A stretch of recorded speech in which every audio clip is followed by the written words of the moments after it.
পদ আহিছে শ্ৰীকৃষ্ণৰ লীলামালাৰ বৰ্ণন। পদে কৈছে, ব্ৰহ্মায়ে বুলন্ত শুনা মুনি মহাশয়, ইষ্টদেৱ কৃষ্ণৰ কহিব লীলাশয়, মহাভাৰ সহিতে নপাৰি বসুমতী, কান্দি দুখ নিবেদিবে আমাত সম্প্ৰতি। যেতিয়া অসৎ প্ৰকৃতিৰ লোকৰ অত্যাচাৰ বৃদ্ধি পায়, তেতিয়া বসুমতীয়ে এই ত্ৰাস সহ্য কৰিব নোৱাৰি ভয়ত ত্ৰাসত ব্ৰহ্মাৰ ওচৰত যায় আৰু ব্ৰহ্মাক গৈ প্ৰাৰ্থনা কৰে। ব্ৰহ্মায়ে ইয়াত লিখিছে, তেহু সমে যাইবো মই ক্ষীৰোদধি তীৰ, কৃষ্ণক চিন্তিবো তথা কৰি চিত্ত স্থিৰ, আকাশী বচন শুনি কৈবো দেৱতাত, তাৰা হবো অংশে আশী জন্মিবে সাক্ষাৎ। আমি ৰাস যেতিয়া কৰোঁ, কৃষ্ণ লীলাসমূহ যেতিয়া নৃত্য নাটিকাবিলাক দেখুওৱা হয়, তেতিয়া তাত দৈৱকীৰ বিবাহ, কৃষ্ণৰ জন্ম, এই কথাখিনি দেখুওৱা হয়। তাৰ আগতে আমি চাওঁ যে ব্ৰহ্মাৰ ওচৰত বসুমতী গৈছে কান্দি কান্দি, আৰু ব্ৰহ্মাক জনাইছে যে আসুৰিক স্বভাৱৰ লোকৰ অত্যাচাৰ মোৰ ওপৰত বৃদ্ধি পাইছে, ইয়াৰ পৰা পৰিত্ৰাণৰ উপায় লাগে। আৰু ব্ৰহ্মাদেৱে দেৱতাসকলক লগত লৈ ক্ষীৰোদধি পাৰত গৈ স্তুতি কৰে। শেষত প্ৰভু ভগৱন্তই তেওঁক আকাশী বচন শুনায় যে, হে ব্ৰহ্মাদেৱ, তুমি চিন্তা নকৰিবা, পৃথিৱীৰ ভাৰ হৰণ কৰিবৰ কাৰণে মই নিজে অৱতাৰ ল'ম, আৰু তাৰ আগতে তুমি দেৱতাসকলক কোৱা তেওঁলোকে গকুলত গৈ নিজ নিজ অংশে অৱতাৰ লয়। সেইকাৰণে প্ৰথম এটা কথা বস্তু বুজি লওক, দ্বাপৰত গকুল বৃন্দাবনত যিসকল আহিছিল সকলোবিলাক দেৱতাৰ অংশ, মাত্ৰ লীলা কৰিবৰ কাৰণে আহিছিল। এই বস্তুটো আগতে বুজি লওক। নাম্বাৰ 1, লীলাবিলাক কিয় কৰিলে? কাৰণ ভগৱান কৃষ্ণই অৰ্জুনক কৈছে, হে অৰ্জুন, মোৰ জন্ম কৰ্ম সব দিব্য, জন্ম কৰ্ম চমে দিব্যম এবং যো ব্যক্তি তত্ত্বতঃ ত্যক্ত্বা দেহা পুনৰ্জন্ম নেতি মামেতি পাণ্ডৱ। 4ৰ্থ অধ্যায় 9 নম্বৰ শ্লোক গীতা। হে অৰ্জুন, মোৰ জন্ম কৰ্ম যিমান আছে সব দিব্য। এই লীলাবিলাকৰ তত্ত্ব যদি কোনোবাই বুজি লয়, যদি উপলব্ধি কৰিব পাৰে, আৰু তেতিয়াহ'লে তেওঁ শৰীৰ ত্যাগ কৰাৰ পাছত আৰু পুনৰ এই পৃথিৱীলৈ আহিব নালাগে, মোক লগ পাব। সেইকাৰণে যিখিনি বস্তু আমি তেওঁৰ লীলা পাইছোঁ, সমস্তবিলাক এয়া চব লীলা। আমি কৰাবিলাক কৰ্ম, ভগৱানে কৰাবিলাক লীলা।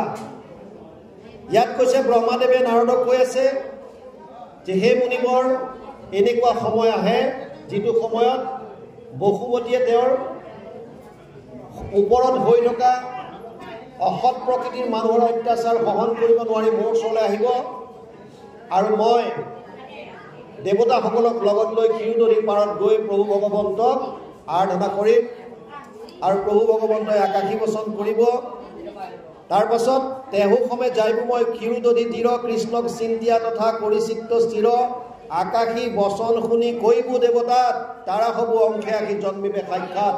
এয়া আগতে কৈ আছে, কৃষ্ণ জন্মৰ আগৰ কথা। ব্ৰহ্মাই নাৰদক কৈ আছে, এনেকুৱা এনেকুৱা হ'ব, মই যাম, মোৰ ওচৰলৈ বসুমতী আহিব, তেওঁৰ দুখৰ কথা শুনি মই ক্ষীৰোদধি তীৰলৈ যাম, ঈশ্বৰৰ চৰণত মই শৰণ ল'ম, তেওঁক মই ক'ম, আৰু তেতিয়া তেওঁ আকাশী বচন কৰিব যে দেৱতাসকলে লগত লৈ আগতে গৈ জন্ম লওক। তাৰপাছত, পাছে লীলা কৰি দেৱ ভগৱন্ত, দৈৱকীৰ গৰ্ভে আহি বেগত হৈবন্ত, ভকতৰ বাক্য পালি নৰৰূপ ধৰি, নন্দ ঘৰে গকুলে বাঢ়িবে ছদ্ম কৰি।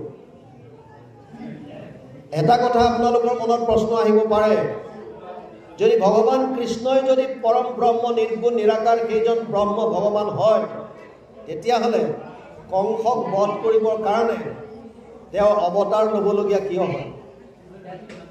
যদি সংকল্প মাত্ৰত কোটি কোটি ব্ৰহ্মাণ্ডৰ সৃজন কৰিব পাৰে, ধ্বংস কৰিব পাৰে, তেতিয়াহ'লে ৰাৱণক বধ কৰিবৰ কাৰণে ৰামৰ অৱতাৰৰ কিয় প্ৰয়োজন হয়? তেওঁতো ভগৱান, তেওঁতো এটা সংকল্প মাত্ৰত ৰাৱণ এজন কি? কোটি কোটি ৰাৱণ ধ্বংস হৈ যাব। তেতিয়াহ'লে অৱতাৰ ল'বলগীয়া কিয় হয়?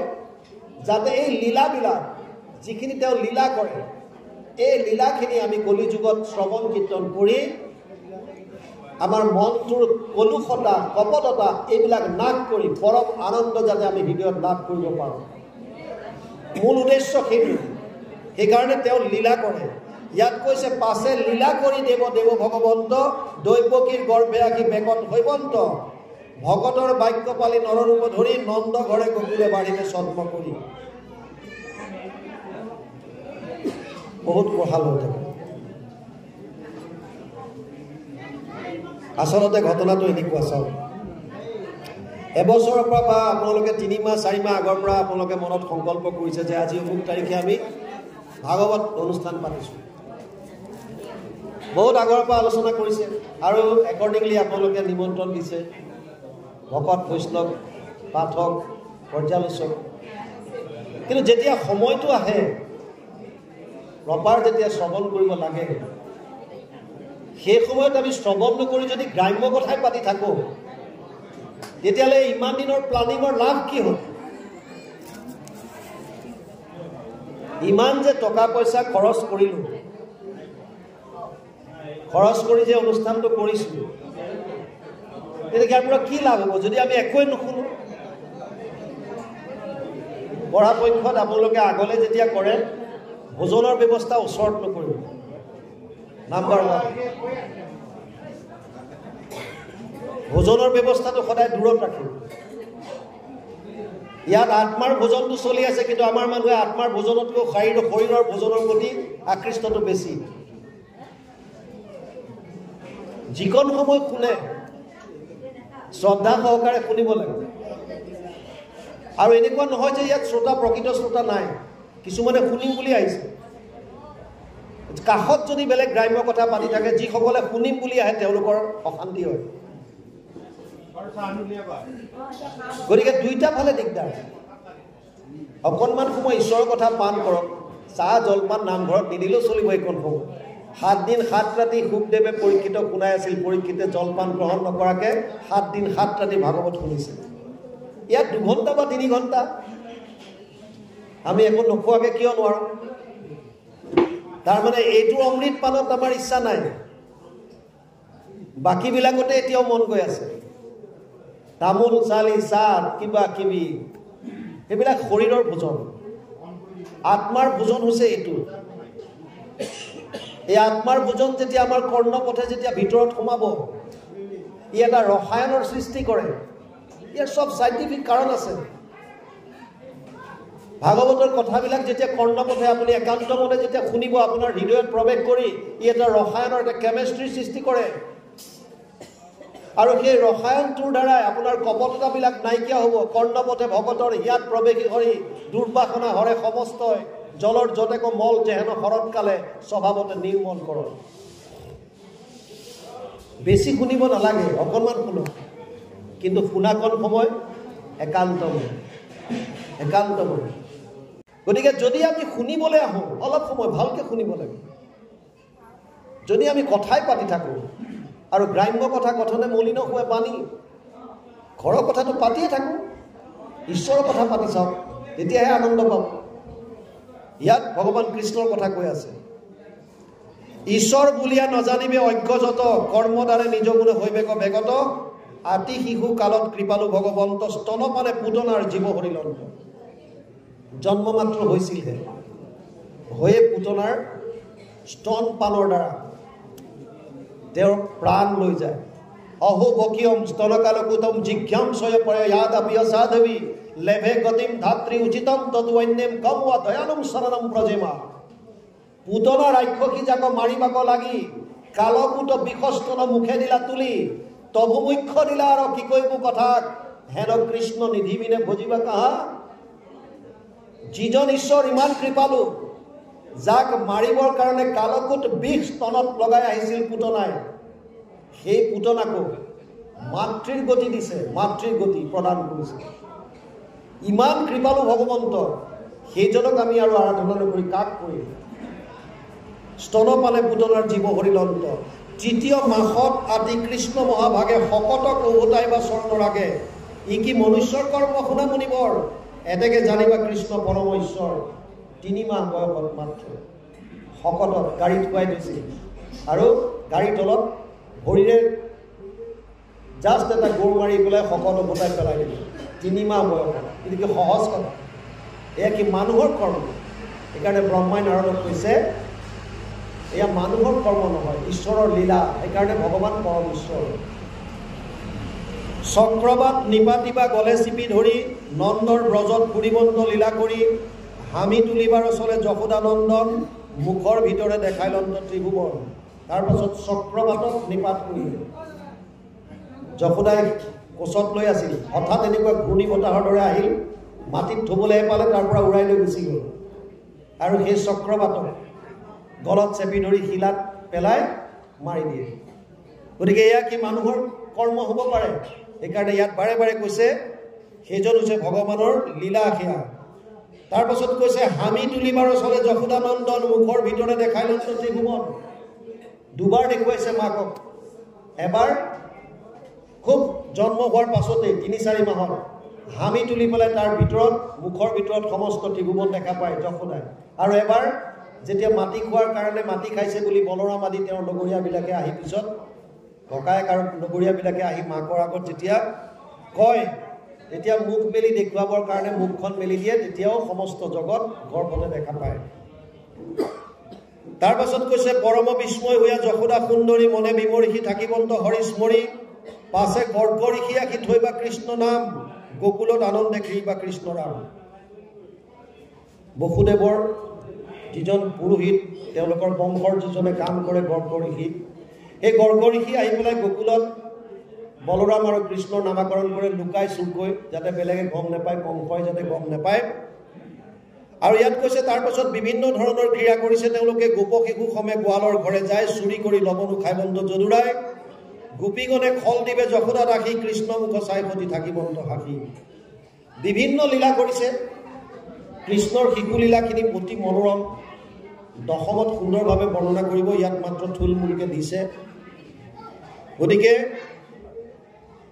এই লীলাসমূহ শ্ৰৱণ কৰিলে আমাৰ ভিতৰৰ যিমানবিলাক অজ্ঞানতা আছে এইবিলাক নাশ হয় দূৰ হয় কপটতাবিলাক আঁতৰ হয় সেইকাৰণে বাৰে বাৰে কৃষ্ণৰ লীলাসমূহ শ্ৰৱণ কৰিবৰ কাৰণে আমাক কৈছে আৰু সেইকাৰণে যেনেকৈ সুবিধা পাইছে ভাগৱতে তাতেই কৃষ্ণৰ লীলাসমূহ বৰ্ণন কৰিছে ইয়ালৈকে পাঠ গৈছে কেনে মাটি খাইলি বুলি যশোদা সোধন্ত নখাওঁ বুলি মুখ মেলিবন্ত ভগৱন্ত মুখৰ ভিতৰে দেৱী দেখিবে জগত স্তুতি নতি কৰিবন্ত কৃষ্ণৰ আগত চাওক প্ৰভু ভগৱন্ত তেওঁৰ উদৰতে সমস্ত জগত বিৰাজমান হৈ আছে বিশ্বৰূপ দৰ্শনত ভগৱান কৃষ্ণ দেখুৱাইছিল অৰ্জুনক আৰু সেইকাৰণে ভগৱান কৃষ্ণ নিজ মুখে অৰ্জুনক কৈছিল মত্ত পৰতৰম নান্যত কিঞ্চিত অস্তি ধনঞ্জয় মই সৰ্ববিদম প্ৰথম সূত্ৰে মণিগণায়ব 7ম অধ্যায় 7 নম্বৰ শ্লোক গীতা মোতকে শ্ৰেষ্ঠ কোনো নাই অকল কোৱাই নহয় একাদশ স্কন্ধত বিশ্বৰূপ দৰ্শন কৰি দেখাই দিছিল য'ত অৰ্জুনে দেখা পাইছিল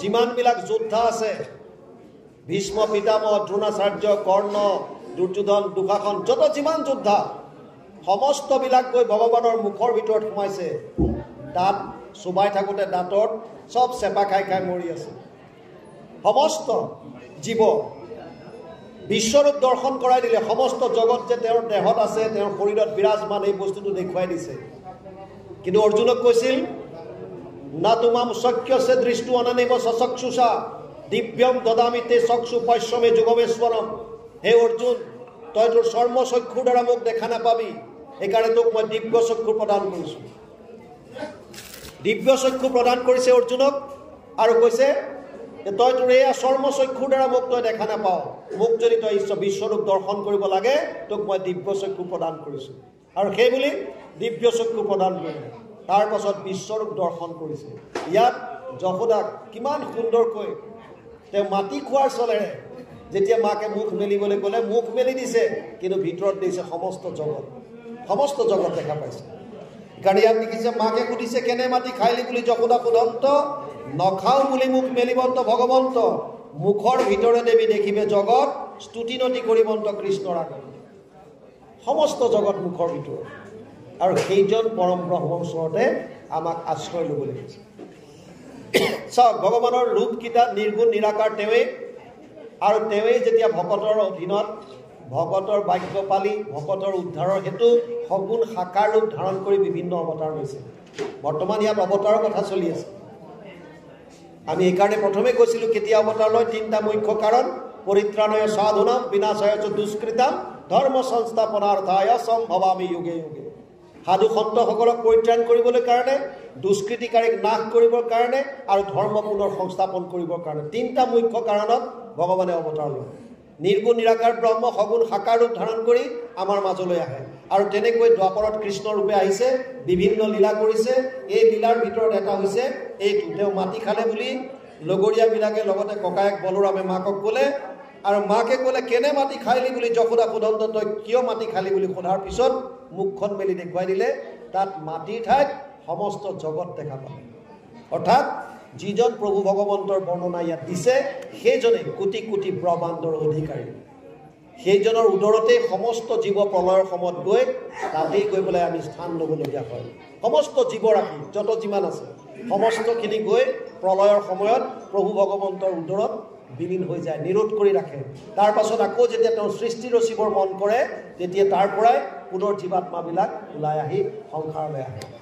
গতিকে এইটো এটা জন্মচক্ৰ চলি আছে তেতিয়ালৈকে যেতিয়ালৈকে আমি মুক্তি নাপাওঁ বা মোক্ষ নাপাওঁ। যেতিয়ালৈকে জীৱই মুক্তি নাপায় তেতিয়ালৈকে পুনৰপি জননম পুনৰপি মৰণম পুনৰপি জননী জঠৰে শয়নম, বাৰে বাৰে জন্ম বাৰে বাৰে মৃত্যু, এই সংসাৰ চক্ৰত আমি ঘূৰি থাকিব লাগিব। যেতিয়া এবাৰ আমি মুক্তি পাম এই সংসাৰ চক্ৰত আৰু আমি পুনৰবাৰ আহিবলগীয়া আমাৰ নহয়। প্ৰথম কথা হৈছে প্ৰভু ভগৱান ভক্তৰ অধীন, অহম ভক্ত পৰাধীন। অম্বৰীশৰ এটা কাহিনী আছে, তাত ভগৱানে স্বীকাৰ কৰিছে মই ভক্তৰ পৰাধীন।